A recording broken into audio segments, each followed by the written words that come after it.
लाकूड वाहतुकीचा परवाना देण्यासाठी तब्बल 15,000ची लाच स्वीकारताना कुडाळ तालुक्यातील नेरूर तर्फ हवेली येथील वनपाल अनिल राठोड याला लाचलुचपत प्रतिबंधक विभागाच्या पथकाने रंगेहात पकडले आहे। ही कारवाई सिंधुदुर्ग लाचलुचपत विभागाकडून शुक्रवारी रात्री उशिरा करण्यात आली। या प्रकरणी राठोड याच्यावर भ्रष्टाचार अधिनियमानुसार गुन्हा दाखल करण्यात आला आहे।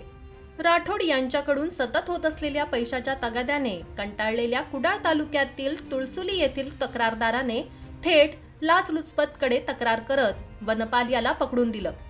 यात वन विभागाच्या परवानगीने तक्रारदार लाकूड माल तयार केला होता।